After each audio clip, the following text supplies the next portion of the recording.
সুপ্রিয় দর্শক, আসসালামু আলাইকুম। টেলিডক বিডির পক্ষ থেকে সবাইকে আমন্ত্রণ জানাচ্ছি। আমি ডক্টর মলি।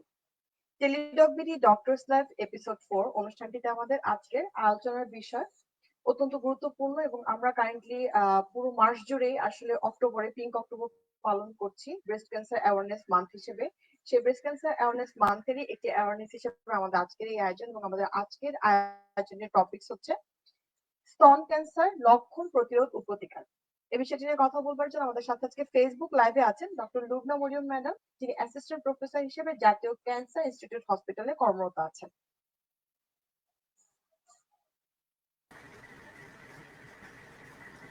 ধন্যবাদ মলি এবং টেলিটক ম্যাডাম বিডি আসসালামু ডক্টরস আলাইকুম। লাইভকে ওয়ালাইকুম আসসালাম। সবাইকে ধন্যবাদ। শুভেচ্ছা। যার দর্শক যারা আছেন সবাইকে শুভেচ্ছা। জি। ম্যাডাম, আমি প্রথমে একটু শর্ট করে বলে নিচ্ছি ম্যাডাম, যে আমাদের আজকে যে প্রোগ্রামটা আমরা আয়োজন করেছি ব্রেস্ট ক্যান্সার অ্যাওয়ারনেস মান্থ হিসেবে, আহ, এটা ছোট্ট একটা আয়োজন, কারণ পুরো মাস ধরে আমরা আসলে ব্রেস্ট ক্যান্সার অ্যাওয়ারনেস মান্থ পালন করছি। বাট আমি যদি ম্যাডাম প্রথমে আপনাকে একটু জিজ্ঞেস করি যে আসলে ব্রেস্ট ক্যান্সার অ্যাওয়ারনেস আমরা কোনো ডে না করে মান্থ সেলিব্রেট। ম্যাডাম, আমার মনে হয় আপনার মাইক্রোফোনটা একটু যদি ম্যাডাম আপনি মাইক্রোফোন ম্যাডাম আরেকবার আপনি মাইক্রোফোনটি কাটটি একবার খুলে যদি ইউজ করতেন। এখন কি শোনা যাচ্ছে? হ্যাঁ ম্যাডাম, শোনা শুনতে পারেন? যাচ্ছে। ম্যাডাম আমার ম্যাডাম শুনতে পাচ্ছেন। আচ্ছা, আমরা তাহলে একটা এইভাবে কথা নয়েজ বলি। হচ্ছে ম্যাডাম। নয়েজটা মনে হয় ম্যাডাম আপনি হেডফোনটা একবার খুলে একবার অন করলে, প্লাগ ইন করলে আবার ভালো হবে। প্লাগ আউট করে প্লাগ ইন করলে আর কি ওকে, ডিভাইস। ঠিক আছে, ঠিক আছে।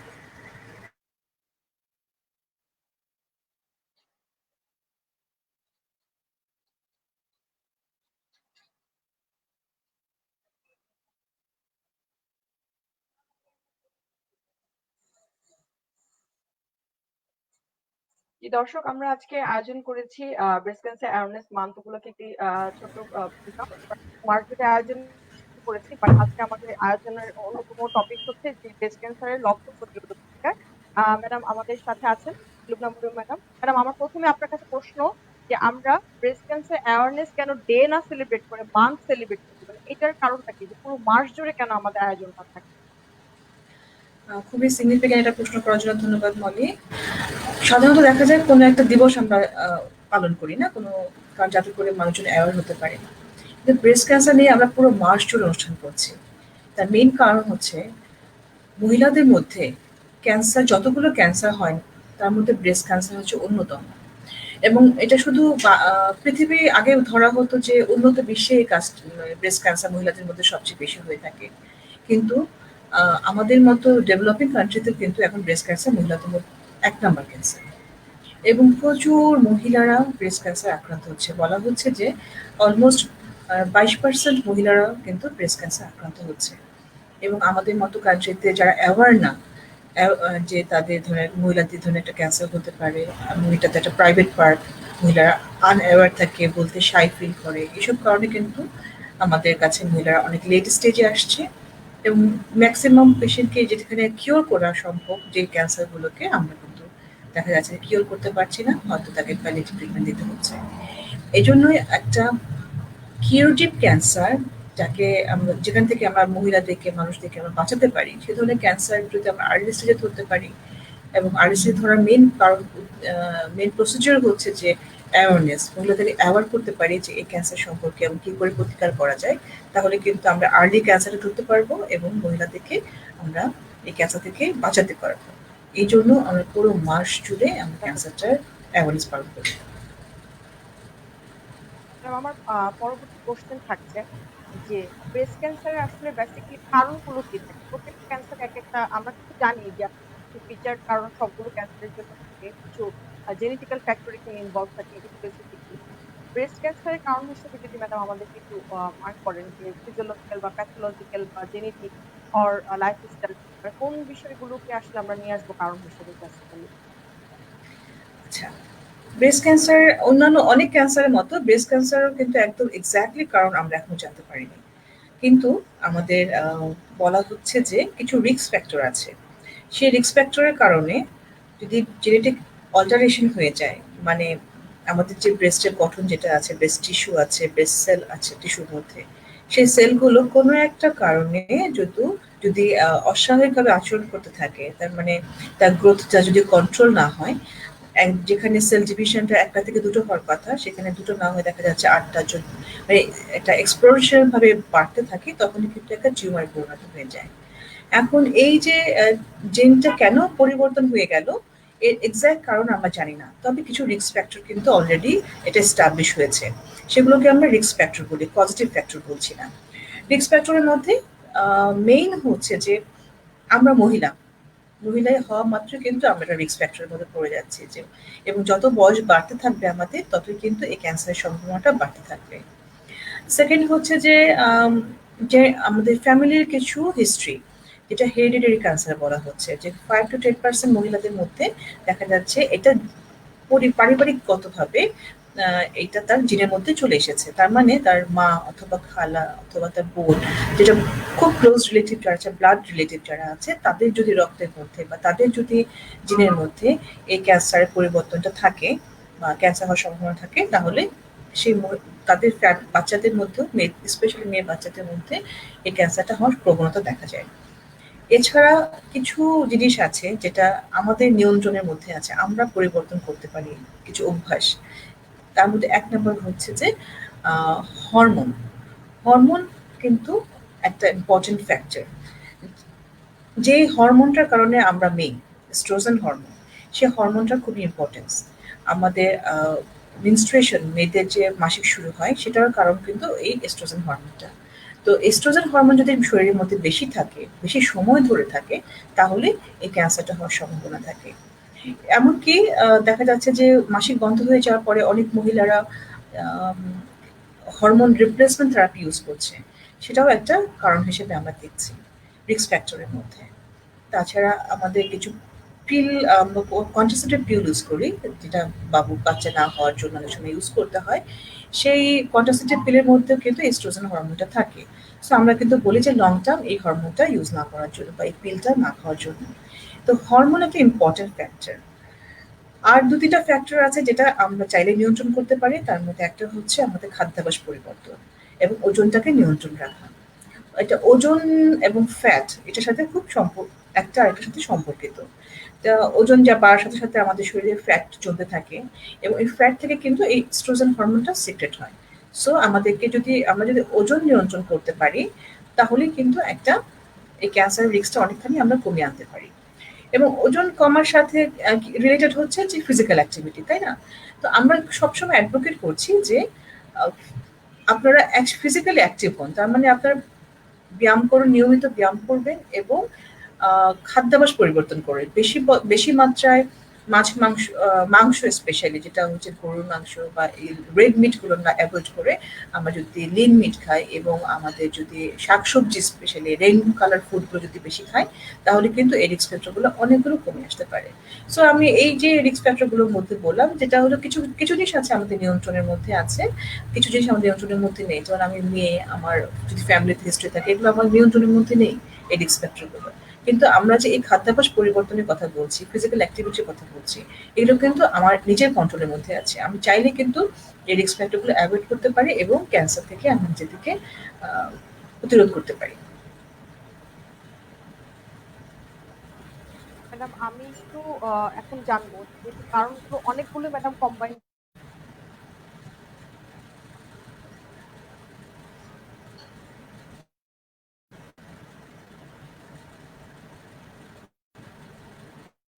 হ্যালো?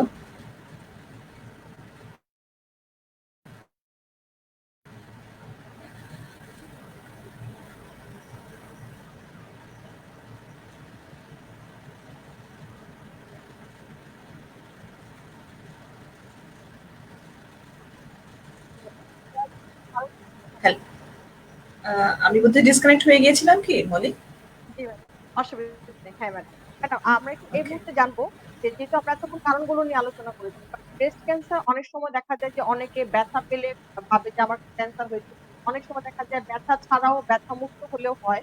বাট আমি যদি কারণ লক্ষণগুলো স্পেসিফাই করি যে আসলে কি কি সাইন সিমটমস দেখলে আমরা ডক্টরের শরণাপন্ন হওয়া উচিত। অবশ্যই। কারণ শুধু আলোচনা করলে তো হবে না, বেসিক্যালি রিস্ক গুলো আমাদেরকে অবশ্যই জানাতে হবে যে কখন মহিলারা ডক্টরের কাছে যাবে বা শরণাপন্ন হবে, সেই লক্ষণগুলো কি কি, এটা খুবই ইম্পর্টেন্ট। বেশিরভাগ মহিলাদের ক্ষেত্রেই যে লক্ষণটা খুব কমনলি আমরা পাই সেটা হচ্ছে একটা ব্রেস্টের চাকা।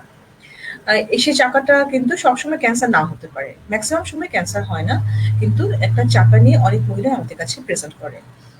আম, চাকা বলতে আমরা যেটা বলছি যে টিউমার, যেটা মহিলারা আমাদের লেমেন ভাবে টিউমার বলে। এছাড়া কিন্তু অনেক সময় যদি টিউমারটা অনেক বড় হয়ে যায় বা ক্যান্সারটা যদি অনেক বড় হয়ে যায়, তখন কিন্তু ব্যথার, ব্রেস্টের পেইনের কথা বলা হয়ে থাকে।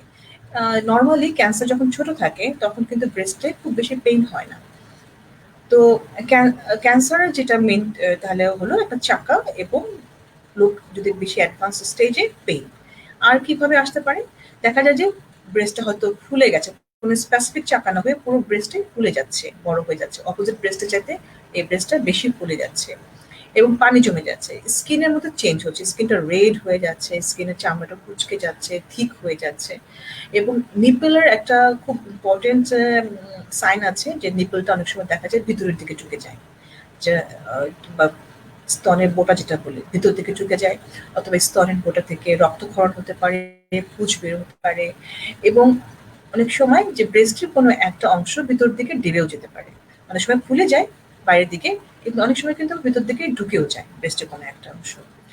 তো শুধু ব্রেস্টের ব্যাপার চিন্তা করলে হবে না, ব্রেস্টের পাশে একটা এরিয়া জায়গা আছে যেটাকে আমরা বগল বলি বাংলায় বা এক্সিলা বলি। সেই এক্সিলাতেও কিন্তু অনেক সময় ক্যান্সারটা ছড়িয়ে যায়, যেটা লিম্ফ নোডস হিসেবে আমরা চিহ্নিত করি। তো ব্রেস্টে হয়তো দেখা যাচ্ছে খুব ছোট একটা লাম্প, কিন্তু বগলের নিচে একটা বড় চাকার মতো দেখা যাচ্ছে।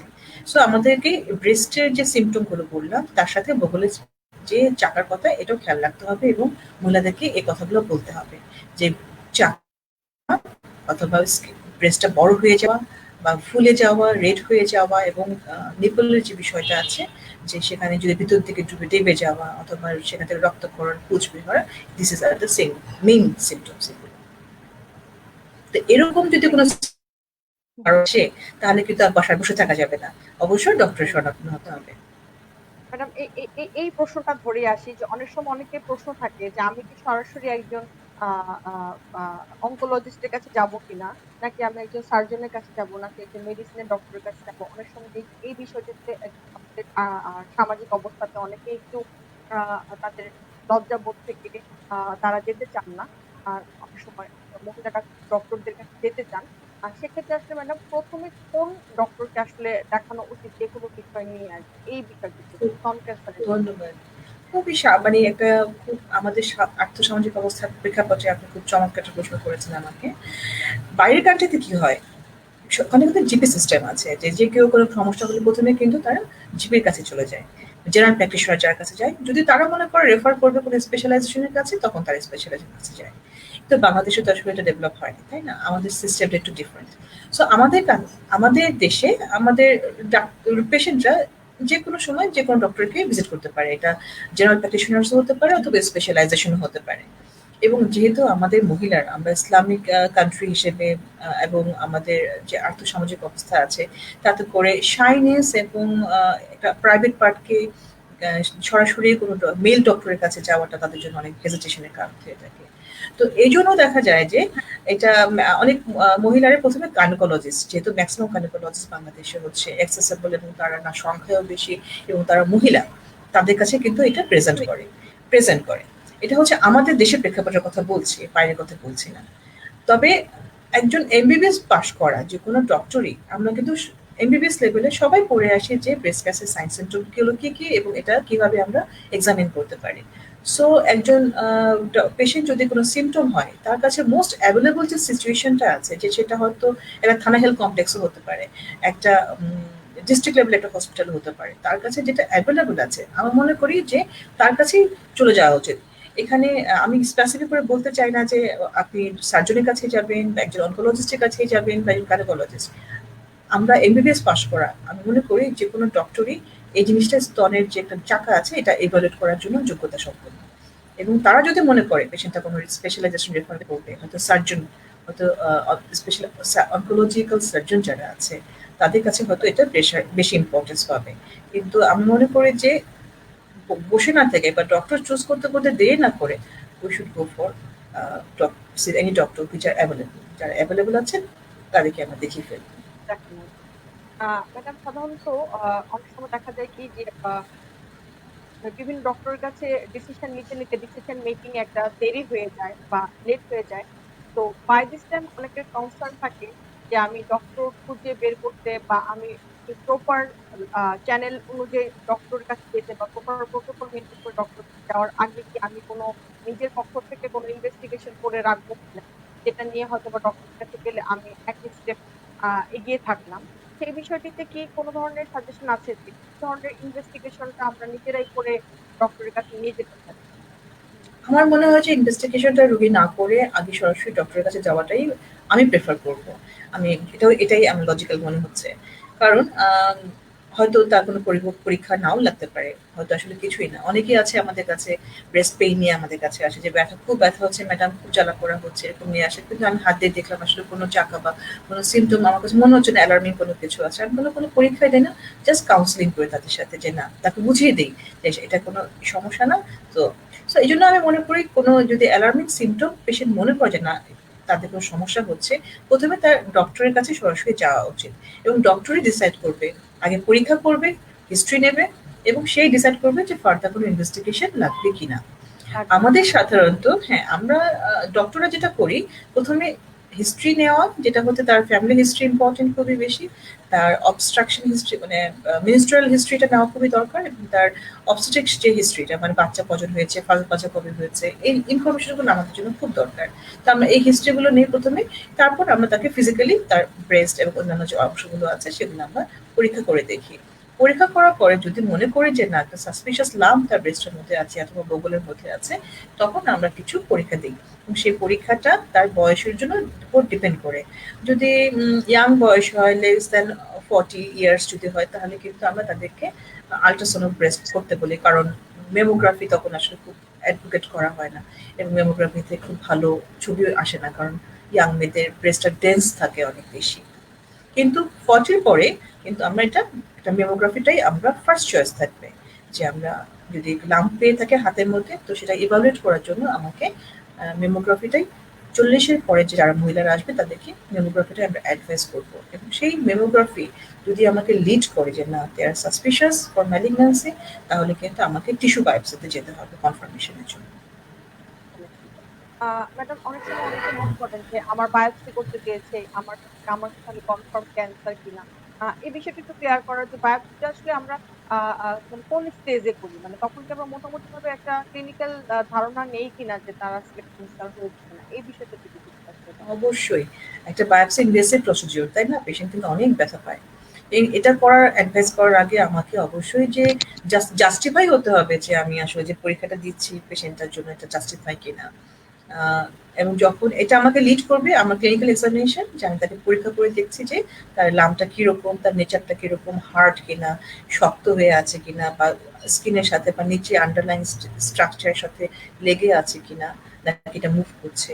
এবং ফার্দার যে যেটা বলেছি মেমোগ্রাফি অথবা আল্ট্রাসোনোগ্রাফি, তারাও কিন্তু খুব স্পেসিফিক্যালি আমাদেরকে বলে দেয় যে এটা তাদের ক্যান্সারাস মনে হচ্ছে কিনা, সাসপিশিয়াস কিনা। যদি সাসপিশিয়াস হয় সেসব ক্ষেত্রে কিন্তু আমরা বায়োপসির কথা বলি।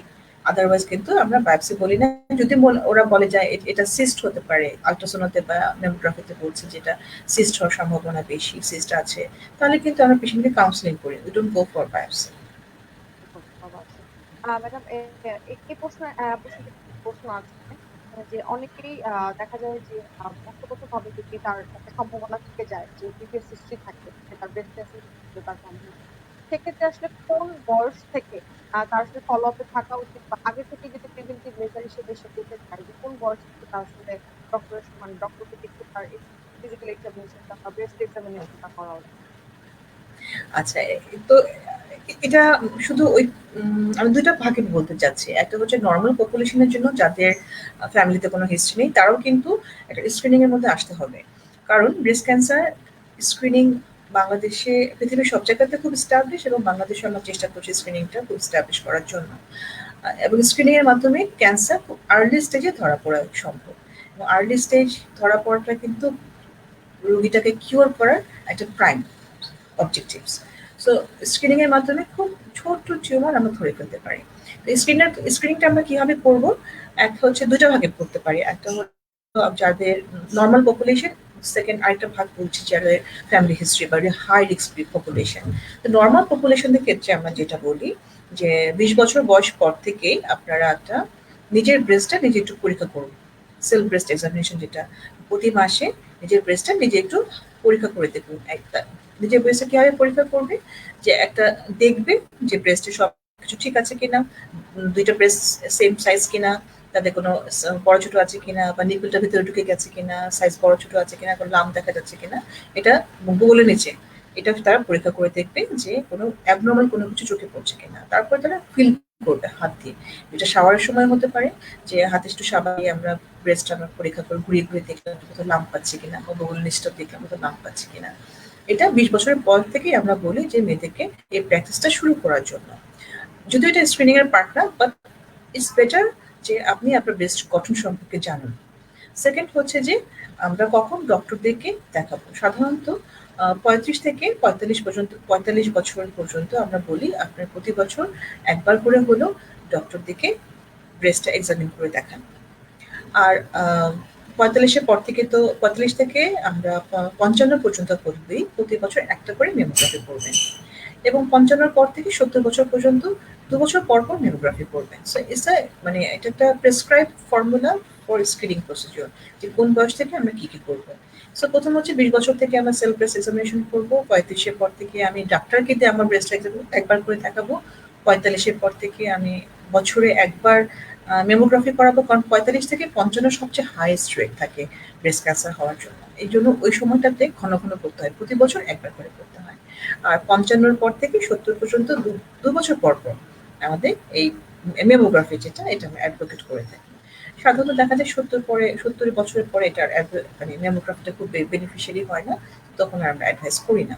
এটা হচ্ছে ফর নর্মাল পপুলেশন।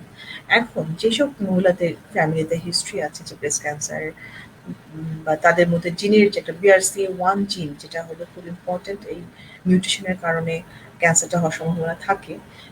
সেই ধরনের জিন যদি কোনো ফ্যামিলিতে থাকে, তাহলে তাদের সবকিছু আর্লি করতে হবে। 20 বছর না করে দেখা যায় 18 বছর শুরু থেকেই আমরা বলি যে নিজের ব্রেস্ট আপনি পরীক্ষা করে দেখুন। 35 থেকে না বলে থেকে 25 বছর থেকে আপনারা ডক্টরদেরকে একবার করে বছরে দেখান। এবং যে বয়সে তাদের ফ্যামিলিতে ক্যান্সার হয়েছিল, যেমন তার মা অথবা খালার যদি 40 বছরে ক্যান্সারটা ধরা পড়ে, তাহলে তার 10 বছর আগে থেকে তাকে মেমোগ্রাফি শুরু করতে হবে। সো দিস ইজ দ্য কারণ হলো তার মধ্যে কিন্তু রিস্কটা অনেক বেশি থাকে, তো তাকে সবকিছু আর্লি করতে হবে। Thank you madam. ম্যাডাম, আমার পরবর্তী কোশ্চেন, আমরা যেহেতু কারণটা সম্পর্কে জানলাম, লক্ষণগুলো কি সেগুলো জানলাম, এবং কখন আমরা স্ক্রিনিং প্রসিডিওরে যাব, যাদের ফ্যামিলি হিস্ট্রি পজিটিভ বা নেগেটিভ দুই ক্ষেত্রে আমরা জানলাম। আমরা যদি এখন একটু চিকিৎসার দিকে যাই বা ট্রিটমেন্টের দিকে যাই, যে ব্রেস্ট ক্যান্সার বা অন্য যে কোনো ক্যান্সারের ক্ষেত্রে আমরা সবসময় জানি যে যত আর্লি আমরা ট্রিটমেন্ট শুরু করতে পারবো তত বেশি ভালো। এই বিষয়টিতে আসলে ব্রেস্ট ক্যান্সারের ক্ষেত্রে এই বিষয়টি মতামতটা কত, যে কত মানে কতটুকু গুরুত্বপূর্ণ আর্লি ট্রিটমেন্ট আসলে? আমি যেটা বলেছি যে সব ক্যান্সার তো অবশ্যই আছে, সব ক্যান্সারই, যে কোনো ক্যান্সারই আর্লি ধরা পড়া এবং আর্লি ট্রিটমেন্ট শুরু করা ইজ দ্য প্রাইম, যে আপনি সুস্থ হওয়ার মূল একটা কারণ। তারপরও কিছু কিছু ক্যান্সার আর্লি ধরা পড়লেও দেখা যায় যে তার সার্ভাইভালটা হয়তো অত বেশি হয় না, কিন্তু ব্রেস্ট ক্যান্সারটা একদমই আলাদা। ব্রেস্ট ক্যান্সারে কিন্তু তার বেঁচে থাকার সম্ভাবনা অনেক বেশি। তো এবং দেখা যাচ্ছে যে যদি আমাদের স্টেজিং যখন করি, আমরা স্টেজ 0, 1, 2, 3, 4 এভাবে স্টেজিংটা করি। স্টেজ 0 অথবা 1 এ যদি আমরা ক্যান্সারটা ধরা পড়ে, তাহলে কিন্তু মোর দেন 95% মানুষ কিন্তু কিওর হয়ে যায়। এবং এই যে 0 অথবা 1 স্টেজ 1 এ যে ক্যান্সার ধরা পড়া, কিভাবে ধরা পড়বে? কারণ সেটা তো হাতে লাগেই না। অত ছোট টিউমার যেটা স্টেজ 1 এ আছে, সেটা কিন্তু আমাদের হাতে আসে না। কিভাবে ধরা পড়বে? স্ক্রিনিং এর মাধ্যমে। ইফেক্টিভ স্ক্রিনিং উইথ মেমোগ্রাফির মাধ্যমে যদি আমি ইফেক্টিভলি স্ক্রিনিং করতে পারি, তাহলে শুধুমাত্র স্টেজ 1 এ আমাদের এই ক্যান্সারটা ধরা পড়া সম্ভব। এবং তাহলে কিন্তু আমরা 95% মহিলাদেরকে আমরা একদম ক্যান্সার মুক্ত করতে পারবো। এবং এই ক্ষেত্রে চিকিৎসাটা অনেক সহজ হয়ে যায়। ব্রেস্টকে ব্রেস্ট সার্জারি যদি করতে হয় ব্রেস্ট কেটে ফেলতে হয় না, শুধু লাম্প যেটা আছে বা রিস্ক জায়গাটুকু আছে সেটা প্লাস এক্সিলার ওখানে লিম্বস গুলোকে আমরা কেটে ফেললেই এনাফ। আমাদের হয়তো পরবর্তীতে অনেক সময় পেশেন্টদের কেমোথেরাপি নাও লাগতে পারে, ডিপেন্ডস যে আসলে তার হিস্টোপ্যাথোলজি কি কি আসছে তার উপরে। তো ট্রিটমেন্টটা অনেক সহজ হয়ে যায়। আবার স্টেজ 2 তে যখন আসি আমরা তখনই কিন্তু এটা 95 থেকে কমে 80-85 এর মধ্যে চলে আসে। তারপরও number is quite high. But যখনই এটা স্টেজ 4 এ চলে যায় বা ইভেন 3 তেও চলে যায় তখন সংখ্যাটা কিন্তু অনেক কমে আসে। সার্ভাইভালের যে সংখ্যাটা অনেক কমে আসে। যাদের দেখা যাচ্ছে যে 60-65% সার্ভাইভ করে স্টেজ 3 তে এবং স্টেজ 4 এ গিয়ে সেটা অনেক কমে যায় 25% 5 ইয়ার সার্ভাইভাল যেটা। সো এই যে আমরা স্টেজিং এর কথা বললাম, স্টেজিং এবং তার সার্ভাইভাল এটা স্ট্রং রিলেশন আছে। যে কোন স্টেজে রোগটা ধরা পড়েছে, ট্রিটমেন্ট নিচ্ছে কিনা ইফেক্টিভলি এবং তাহলে তার সার্ভাইভালটা কতটুকু। সো আমি বারবার এটাই বলছি, স্ক্রিনিং ইজ দ্য মেইন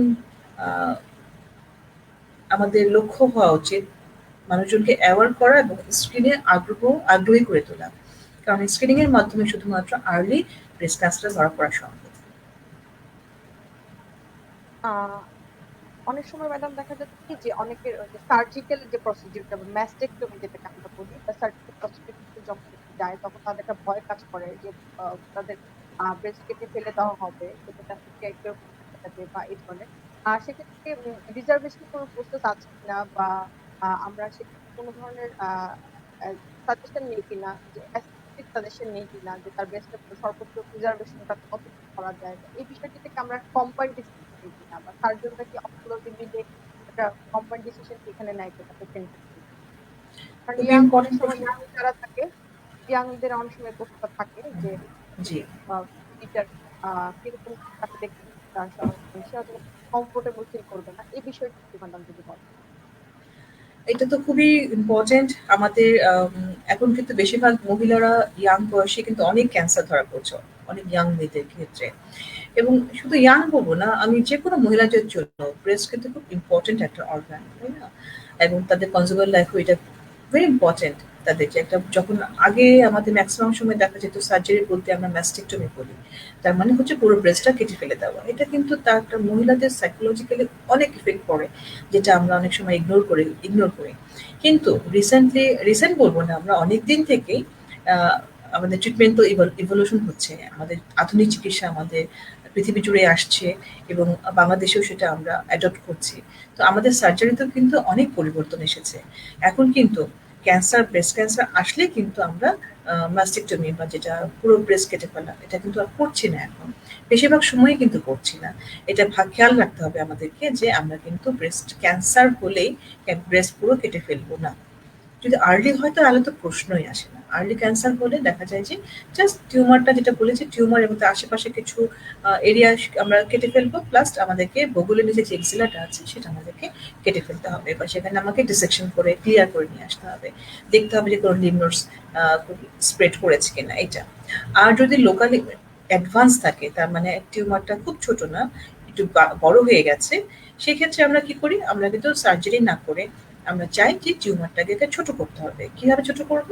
আমরা কেমোথেরাপি, এক ধরনের মেডিসিন যেটা অ্যান্টি ক্যান্সার মেডিসিন, কেমোথেরাপির মাধ্যমে এটা টিউমারটাকে ছোট করে ফেলে তখন কিন্তু আমরা পুরো ব্রেস্ট না কেটে শুধু ওই টিউমারটা এবং এক্সিলার ডিসেকশন করে আমরা ট্রিটমেন্ট করতে পারি।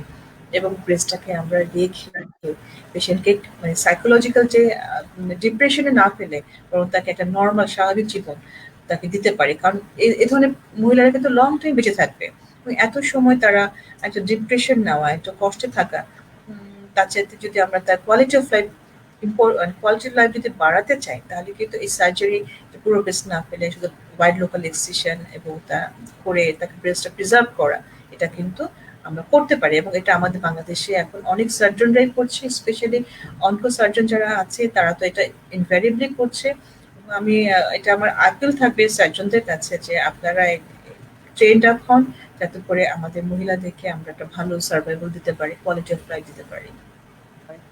ম্যাডাম কেমোথেরাপির ইস্যুটা অনেক সময় সবাই মনে করে যে এন্ড স্টেজ অফ ক্যান্সারই আমরা সাধারণত পেয়ে থাকি, যে ক্যান্সার যখন এন্ড স্টেজে চলে গিয়েছে, ফোর্থ ফিফথ বা থার্ড ফোর্থ, তখনই আমরা কেমোথেরাপি দিচ্ছি। But in case of breast cancer যদি আমরা বলি, ব্রেস্ট ক্যান্সার প্রেক্ষাপট যদি বলি, যে সেক্ষেত্রেও কি বিষয়টা সবসময় প্রথমে সার্জিক্যাল নাকি আমরা অনেক সময় কেমোথেরাপিও প্রথম দিয়ে দিয়ে এই ব্যাপার। কারণ অনেকের ধারণাই থাকে যে কেমোথেরাপি দেওয়া হচ্ছে আর তার মানে আমি মনে হয় এন্ড স্টেজে চলে এসেছি।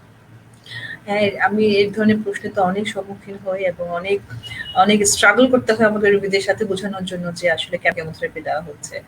তো আমি একটু আগে যেটা বললাম যে যদি লোকালি অ্যাডভান্স হয়ে যায়, ক্যান্সারটা যদি বড় হয়ে যায়, তাহলে কিন্তু আমরা প্রথমে সার্জারি করি না।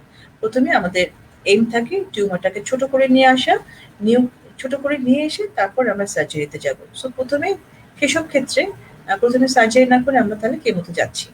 এখন রোগীরা তো মনে অনেক সময় করতেই পারে যে কেমোথেরাপি দেওয়া মানে হচ্ছে আমার স্টেজ ক্যান্সারটা অনেক বেশি বেড়ে গেছে, বিষয়টা কিন্তু এরকম না। কারণ ব্রেস্ট ক্যান্সার হচ্ছে একটা সিস্টেমিক ক্যান্সার, এটা লোকাল ক্যান্সার না। এটা রক্তের মাধ্যমে খুব স্প্রেড করে যাওয়ার সম্ভব মানে টেন্ডেন্সি থাকে তাদের ব্লাডের মাধ্যমে ছড়িয়ে যাওয়ার। তো এই কারণে কেমোথেরাপি ম্যাক্সিমাম ক্যান্সার খুব আর্লি স্টেজে আসলেও ইভেন স্টেজ ওয়ানেও কিন্তু আমাদের দেখা যাচ্ছে যে কেমোথেরাপি দেওয়ার ইন্ডিকেশন আছে, লাগে অনেক সময়। খুব রেয়ারলি হয়তো আমরা অ্যাভয়েড করতে পারি, কিন্তু জি ম্যাডাম। একটা সাউন্ড আসছে একটা। হ্যাঁ হ্যাঁ ম্যাডাম, শুনতে পাচ্ছেন আপনি? শুনতে পাচ্ছি কিন্তু সাউন্ডটা খুব বেশি লাগছে। আচ্ছা ম্যাডাম, এখন শুনতে পাচ্ছেন? হ্যাঁ, শুনতে পাচ্ছি। এটা আপনি কি মিউজিক শুনতে পাচ্ছেন কোনো? না না ম্যাডাম। তা আমার এখান থেকে একটা মিউজিক আসছে, কেন বুঝতে পারছি না। আচ্ছা, হ্যাঁ ঠিক আছে, এখন আহ, ঠিক আছে। আমরা আমরা ওকে, কি তাহলে বলছিলাম? আমরা ছিলাম হচ্ছে কেমোথেরাপি বিষয়টা। So chemotherapy maximum cancer breast cancer রোগীদের কিন্তু কেমোথেরাপি লাগে। সো কেমোথেরাপি হলে দিলেই যদি আমরা বলি কেমোথেরাপি দিতে হবে তার মানে কিন্তু তাহলে এটা অ্যাডভান্স হয়ে বা লেট স্টেজে না, অনেক আর্লি স্টেজেও কিন্তু আমাদের কেমোথেরাপিটা দিতে হয়। আহ আরেকটা প্রশ্ন ম্যাডাম আমার থেকে, যে অনেক সময় দেখা যায় কি যে যে কোনো ধরনের ক্যান্সার হোক, স্পেসিফিক্যালি ব্রেস্ট ক্যান্সার ক্ষেত্রে আমি বলবো যে সবসময় দেখা যায় যে আমাদের দেশের বাইরে গিয়ে চিকিৎসা নেওয়ার একটা প্রবণতা আমাদের অনেক আগে থেকে এবং এখনো আছে। আমরা অনেকবারও যদি বলি যে আসলে ডক্টরদের সেই ধরনের ক্যান্সার পেশেন্টকে ডিল করার মতো যথেষ্ট ability এবং যথেষ্ট ক্যাপাবিলিটি আমাদের দেশে আছে, বাট তারপরেও দেখা যাচ্ছে। বাট এই বিষয়টি ম্যাডাম যদি আপনি কিছু বলেন। আম, এটা তো একদম রিয়েল পিকচার যেটা আছে যে এখনো বাংলাদেশে অনেক পেশেন্টই বাইরে যে স্পেশালি প্রতিবেশী দেশগুলোতে যেখানে যাওয়াটা খুব ইজি হয়ে যায়, সেখানে তারা গিয়ে ক্যান্সার ট্রিটমেন্টগুলো নিচ্ছে। আম, এটা দুপক্ষ থেকে আমাদের কিছু করণীয় আছে। এক হলো যে ডক্টরদের পক্ষ থেকেও আমাদের করার আছে অনেক কিছু, যে তাদেরকে বেশি করে জানানো যে আমাদের এখানে স্কোপ গুলো কি কি আছে আমরা, এবং তাদের মধ্যে আস্থা তৈরি করা যে আমরা আমরা ভালো রেজাল্ট গুলো যে করতে পারছি। আমাদের যে সাকসেস যে, যেমন আমি যদি আমার যে পেশেন্ট গুলো থাকে সেই পেশেন্ট গুলোর ডেটা গুলো যদি আমি প্রকাশ করি যে না আমার এতগুলো পেশেন্ট আমি দেখেছি, এতগুলো পেশেন্ট ভালো আছে, এই ট্রিটমেন্ট দিয়েছি, বাংলাদেশেই করেছে এবং তারা এত বছর সার্ভাইভ করছে। তো এই এই এই রেজাল্ট দেখে কিন্তু অনেকে হয়তো উৎসাহিত হবে। তারপরও দেখা যায় যে কিছু কিছু মানুষ আসলে যাবেই, তাদের ইভেন একটা বাংলাদেশে একটা অংশ আছে তারা নর্মাল ফিজিক্যাল চেক আপের জন্য বিদেশ চলে যায়। তাদেরকে আমরা আসলে আটকানো সম্ভব না। আমি এটা মনে করি যে একটা পোর্শন 5% পেশেন্ট হয়তো তারা যাবেই। তারা যেহেতু তার ফিনান্সিয়ালি তাদের অনেক সলভেন্ট, তারা হয়তো যাবে। কিন্তু ম্যাক্সিমাম রোগীদেরকে আমি মনে করি যে আমাদের দেশেই ট্রিটমেন্ট দেওয়া সম্ভব, এবং সেই ক্যাপাসিটি বাংলাদেশে অলরেডি তৈরি হয়ে গেছে। অনকোলজিস্ট অনেক আছে এখন। তাদেরকে এত কষ্ট করে ফ্যামিলি দুই তিনজন মানুষ নিয়ে বাইরে যেয়ে থাকা, এত লং টাইম থাকা, কনসালটেন্সি করা লিভিং কস্ট অনেক আসলে হাই এখনো হয়ে যায়। অনেক হাই হয়ে যায়। এবং এই যে ট্রিটমেন্ট কস্টের পরে কিন্তু দেখা যাচ্ছে সে হয়তো মিডল ইনকাম, তার ইনকাম হয়তো মিডল ক্লাসে ছিল, কিন্তু এই যে ট্রিটমেন্ট কস্টের কারণে সে দেখা যায় মিডল ক্লাস থেকে কিন্তু দেখা লোয়ার ক্লাসে চলে আসছে। লোয়ার কারণ ক্লাসে বাইরে চলে আসছে। যতই বলি না কেন অনেক বড় একটা খরচ বিষয় আছে। কারণ ক্যান্সার তো একদিনের ট্রিটমেন্ট না, এটা long time treatment, minimum 6 month. Six month বাইরে, হ্যাঁ 6 মান্থ বাইরে থেকে যে খরচ করা, এই খরচের ধাক্কা সামলাতেই কিন্তু তারা দেখা যায় যে তাদের অনেক কিছু বিক্রি করতে হয় এবং তাদের জীবনযাত্রার মান অনেক নেমে যায়। ম্যাডাম, আমরা অনুষ্ঠানের শেষ পর্যায়ে আছি, বাট আপনার কাছে আমি একটু জানতে চাবো যে লাইফস্টাইল মডিফিকেশন বা জীবনযাত্রার মান পরিবর্তন আসলে স্তন ক্যান্সার প্রতিরোধ বা প্রতিকারের ক্ষেত্রে কতটুকু ভূমিকা পালন করে? একদম শেষেই আপনি চমৎকার প্রশ্ন করেছেন। জীবনযাত্রা পরিবর্তন এটা ইজ বেসিক। এটা শুধু ক্যান্সারের জন্য না, এটা আমি মনে করি যে সুস্থভাবে বেঁচে থাকা। সুস্থভাবে বেঁচে থাকার জন্য জীবনযাত্রার মান পরিবর্তন করা খুবই দরকার। তার মধ্যে একটা আমি বলেছি যে খাদ্যাভ্যাস পরিবর্তন, সেকেন্ড হচ্ছে যে ফিজিক্যাল অ্যাক্টিভিটি বা আমাদের দৈনিক দৈনিক কাজকর্মের ফিজিক্যালি কাজ করার ক্ষমতা বাড়াতে হবে। যেমন আমি অ্যাজ এ ডক্টর, আমি আমার মেক্সিমাম সময় দেখা যায় যে বসেই কাজ করতে হয়। আমি এখনো যেমন বসে আছি। কিন্তু কিছু, কিছু কাজ আমি করতে পারি। যেমন লিফট ইউজ না করে আমি যদি সিঁড়ি ব্যবহার করি, এট লিস্ট আমি যদি ছোট, ছোট ডিসট্যান্স গুলোতে আমি একটু হেঁটে গেলাম। মানে মিনিমাম আমাকে এবং 30 মিনিটস জীবন থেকে বের করে নেওয়া একদিনে। এটা খুব বড় ইস্যু না। আমরা চাইলে এটা করতে পারি। আমাদের এটা ইচ্ছাটাকে স্ট্রং করতে হবে। নিজেকে ভালোবাসতে হবে। নিজেকে ভালোবাসলেই আমি নিজেকে সুস্থ রাখতে চাবো এবং নিজেকে সুস্থ রাখলে কিন্তু আমি পরিবারকেও সুস্থ রাখতে পারবো। তো আমি সবাইকে এটাই আমার আপিল থাকবে, মেয়েরা স্পেশালি আপনারা মহিলা, মা, বোন সবাই, সবাই যে যেখানে আছেন না কেন নিজেকে ভালোবাসুন, নিজের বেস্টের সম্পর্কে খেয়াল করুন এবং ফিজিক্যালি অ্যাক্টিভ থাকুন। খাদ্যাভ্যাসের ব্যাপারে আমরা এমনিতেও অনেক শাকসবজি বেশি খাই, সেটা একটু সংখ্যা বাড়াতে হবে এবং আ রেড মিট গুলো স্পেশালি বলবো, ভারী খাবার, তেল চর্বি এবং বাইরের যে খাবারগুলো বার্গার, জাঙ্ক ফুড যেগুলো আছে সেগুলো এভয়েড করে আমাদেরকে এটা আ ভালো খাবারের খাদ্যাভ্যাসের দিকে যেতে হবে। এই যে পরিবর্তনটা দেখবেন, এই পরিবর্তনটা শুধু ক্যান্সার থেকে না, আপনাকে অনেক রোগ থেকে ভালো রাখবে এবং নিজেকেও আপনি বেটার করবেন লাইফস্টাইলে। ম্যাডাম, অনেক ধন্যবাদ আজকে আমাদের সাথে জয়েন করার জন্য। দর্শক, আপনারা আজকে দেখছিলেন স্তন ক্যান্সার লক্ষণ, প্রতিরোধ ও প্রতিকার এই বিষয়টি নিয়ে আজকে আমাদের সাথে ছিলেন অ্যাসিস্ট্যান্ট প্রফেসর ডক্টর লুবনা মনির ম্যাডাম, যিনি national institute of cancer research and হসপিটালে কর্মরত আছেন সহকারী অধ্যাপিকা হিসেবে। এবং তার কাছ থেকে আপনারা আসলে কারণ, লক্ষণ এবং স্পেসিফিক্যালি লাইফস্টাইল মডিফিকেশনটা যে ক্যান্সারের ক্ষেত্রে কতটা গুরুত্বপূর্ণ সেটা জানতে পারলেন। আশা করি দর্শক আপনারা উপকৃত হয়েছেন। আবার দেখা আগামী পর্বে। ততদিন পর্যন্ত অপেক্ষায় থাকুন, সুস্থ থাকুন এবং অবশ্যই ভালো থাকুন।